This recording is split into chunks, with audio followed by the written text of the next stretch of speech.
Protein, nutrisi pembangun yang vital. Fitness mania, kita sudah sering kali mendengar kata protein tersebut. Lalu, apakah arti kata itu? Apa saja sumber-sumber makanan yang mengandung protein? Dan tentu berapa banyak yang kita butuhkan untuk tubuh kita? Bung Aderai akan mencoba menjelaskannya dalam penjabaran berikut ini.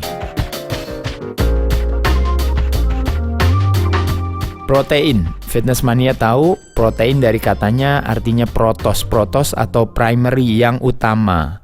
Building block-nya mereka bilang. Ibarat sebuah bangunan, batu batanya. Atau dalam tubuh kita ini batu batanya itu adalah proteinnya. Protein kadang-kadang dibutuhkan oleh tubuh kita tidak hanya buat otot kita tentunya, tapi juga buat organ tubuh yang lainnya, termasuk juga buat kulit, buat rambut, dan sebagainya. Makanya biasanya kalau orang mengkonsumsikan protein yang cukup, biasanya tentu kualitas kehidupannya dia atau kualitas kesehatannya tentu akan lebih baik. Kebutuhan protein kita seperti sudah dijelaskan sebelumnya adalah kira-kira sebesar 1 gram per kilogram atau bagi yang aktif bisa 1 gram per pound. Kebutuhan protein kalau secara porsi bisa kita jelaskan dengan mudah, yaitu pada saat tangan kita bukan kita kepalkan, tapi kita buka dari kepalan kita menjadi sebesar telapak tangan kita. Pada saat telapak tangan kita terbuka, itu adalah jumlah atau porsi protein yang bisa kita konsumsikan. Sumber protein bisa didapat dari hewani, dari binatang, dan juga bisa dapat dari nabati atau tumbuh-tumbuhan. Dari tumbuh-tumbuhan bisa yang paling populer adalah seperti kacang-kacangan, kacang merah, kacang kedelai, kacang hijau, atau bahkan juga beberapa makanan yang memang berasal dari kacang-kacangan seperti tempe dan tahu yang salah satu yang paling populer. Selain itu juga bisa didapat kadang-kadang juga bisa dirubah menjadi susu seperti susu kedelai dan sebagainya. Nah, dari hewani sebagian orang menganggap lebih superior. Namun kembali lagi kita jadikan sebagai varian. Kita boleh memilih tetap yang bagi yang vegetarian tentu akan memilih dari yang nabati. Bagi yang bisa mengkonsumsikannya bisa mengkonsumsikan dari yang hewani. Hewani yaitu ada yang berasal dari daging merah seperti mungkin dari sapi, dari kambing dan sebagainya, maupun dari daging putih seperti misalnya ayam, ikan, kalkun ya, dan sebagainya, turkey ya, dan sebagainya.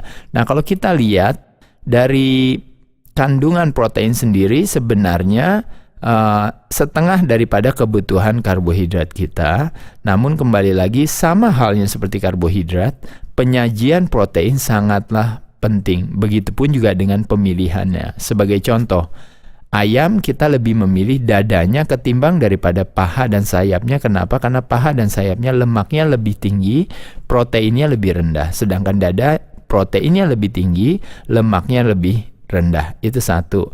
Yang kedua juga seperti misalnya dari telur. Kita lebih memilih putih telur ketimbang daripada kuning telur. Ya, karena kuning telur biasanya lemak dan kolesterolnya tinggi. Putih telur murni proteinnya yang lebih baik. Ya. Ingat fitness mania, kulitnya jangan dimakan ya. Dan yang selain daripada itu mengenai protein juga, yang bisa kita bahas adalah bahwa penyajian harus diperhatikan. Pada saat ayam atau dada ayam tadi digoreng sebagai contoh misalnya sederhana, di mana kita melibatkan sumber lain seperti mungkin mentega, minyak goreng dan sebagainya, maka yang terjadi kalorinya justru menjadi berlipat ganda atau bahkan 3 kali lipat atau bahkan sampai 4 kali lipat. Oleh sebab itu, pada saat penyajian pilihlah jenis penyajian yang tidak melibatkan kandungan lain yang menyebabkan kalori yang menjadi berlipat ganda. Seperti misalnya dipanggang, dibakar, di steam, direbus, dikukus dan sebagainya, itu bisa menjadi pilihannya. Boleh gak saya menggunakan bumbu-bumbu alami? Tentu boleh ya, seperti cabai, lada, bawang putih, bawang merah, mungkin sedikit garam, mungkin sedikit gula, tidak ada masalah ya, atau bumbu-bumbu yang lain.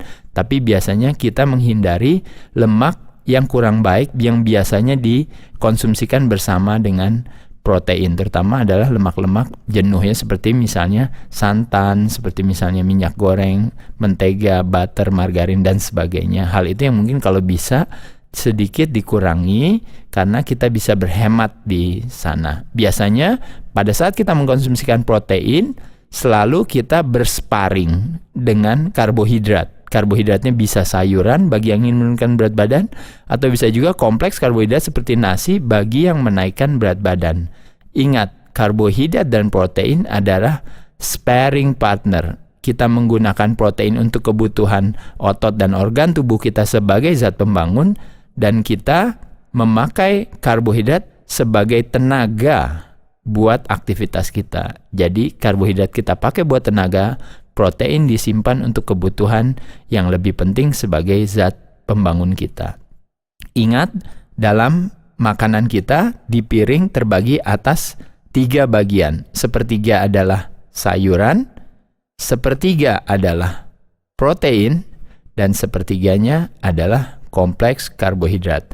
Bagi yang ingin menurunkan berat badan, fokus kepada 2/3 yang pertama, yaitu protein dan serat, yaitu sayur dan protein, dada ayam dan sayur, putih telur dan sayur, ikan dan sayur, dan sebagainya. Itu adalah salah satu menu yang lengkap namun sangat bermanfaat. Jadi Fitness Mania, protein bukan saja makanan untuk otot, tapi juga dibutuhkan oleh tubuh untuk pembentukan dalam persendian, rambut, kuku, kulit, dan juga daya tahan tubuh.